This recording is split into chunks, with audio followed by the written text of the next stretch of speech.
How did a corpse rise from a locked grave, killed by a demon head, but walking out alive in front of everyone? This is the most absurd mystery Benoit Blanc has ever faced. 9 months earlier, at the time, Jud is still actively serving as a priest. He isn't your typical priest. The incident forces him to stand before a disciplinary board, where his entire future hangs in the balance. During the hearing, it is revealed that before becoming a priest, Jud was once a professional boxer.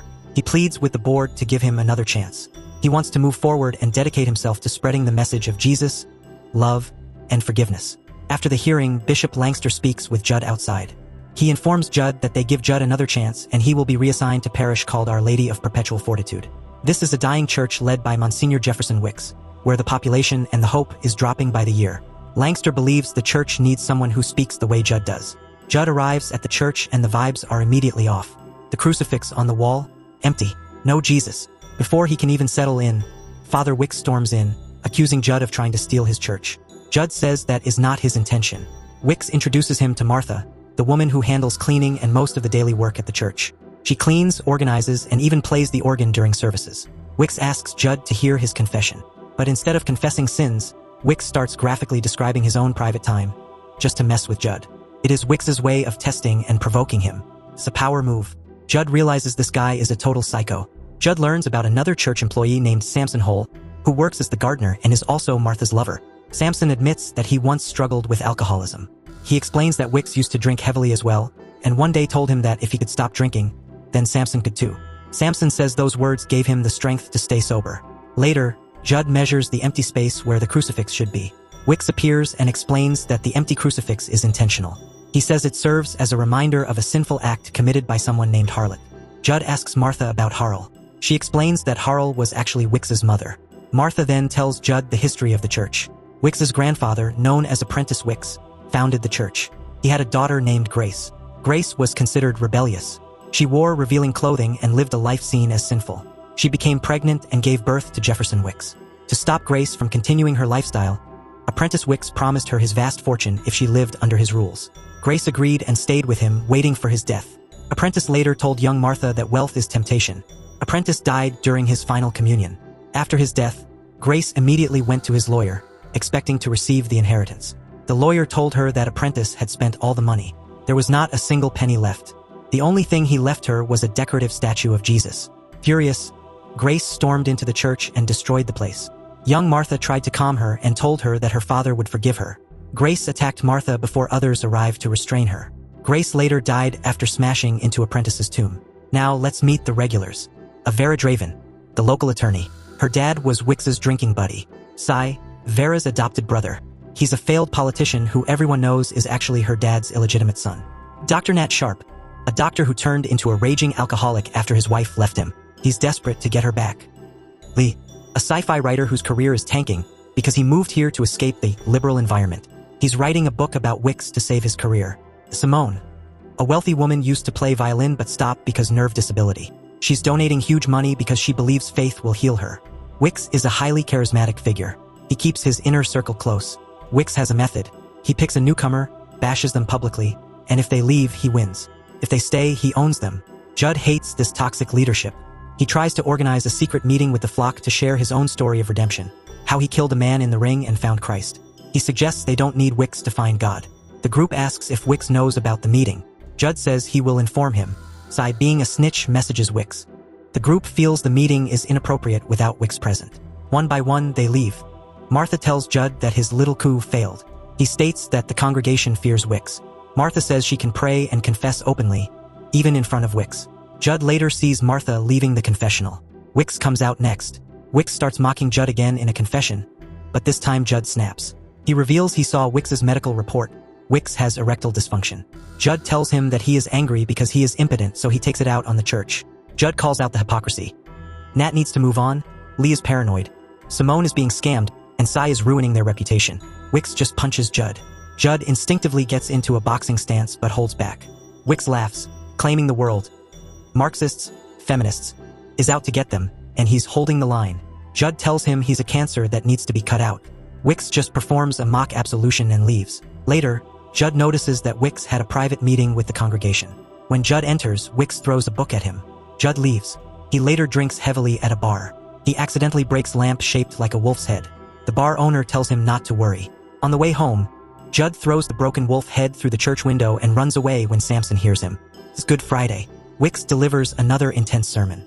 Jud notices Wicks seems more unstable than usual. After the sermon, Wicks retreats alone into a side chamber. A clicking sound is heard, and Wicks collapses.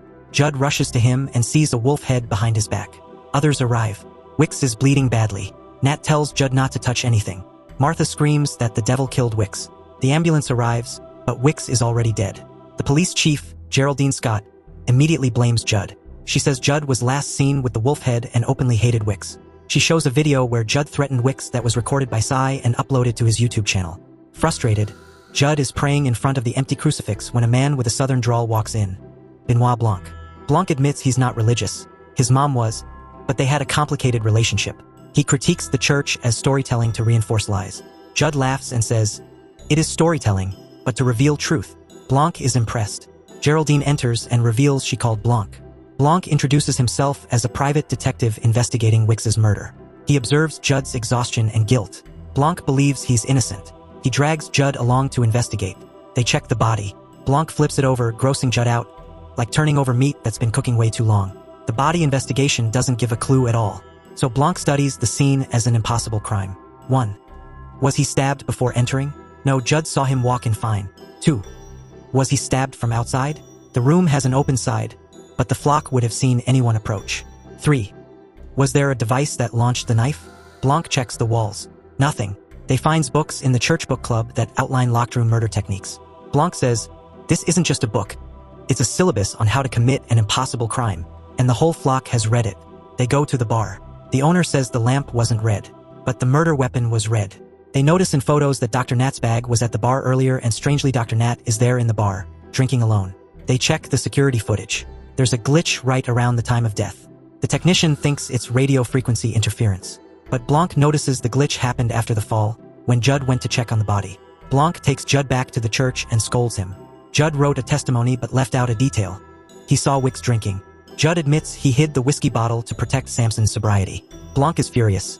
"You tampered with the crime scene and protected the killer." The next day, they are burying Wicks in his grandfather's tomb. A crane arrives to open it. Martha is acting creepy, telling the corpse he will rise again. After the burial, Blanc and Jud confront the flock. Turns out, Wicks is Sci's biological father. Wicks was planning to close the church, take his grandfather's hidden money, and start a media empire with Sci, burning the rest of the flock as liabilities. He insulted everyone before he died, telling Nat he's a drunk, Lee his book is trash, and Simone she's faithless. Blanc tries to find this hidden money. He and Jud break open the Jesus showpiece Grace left behind. Nothing. But Jud notices something. The crane for the burial was ordered before Wicks died. Jud calls the construction company. The employee says she'll check who ordered it. While waiting, Jud, being a priest first, prays with her about her personal problems. Blanc is annoyed by the delay. Geraldine arrives and says she has a fourth theory. Jud had a 9-second window alone with the body. She's ready to arrest him. Jud runs to the cemetery. He sees Samson staring at the tomb. Suddenly, crash. The tomb breaks open. Motion lights click on. Father Wicks walks out of the tomb. Alive. He walks toward Samson. Jud runs to intervene, but Wicks drags Samson into the jungle. Jud follows, gets knocked out. When he wakes up, Samson is dead, stabbed, and Wicks is gone. Chaos. Everyone is screaming, "Miracle!" Martha is praising the Lord, but when police ask her to go, she finds her lover, Samson, dead, shocking her.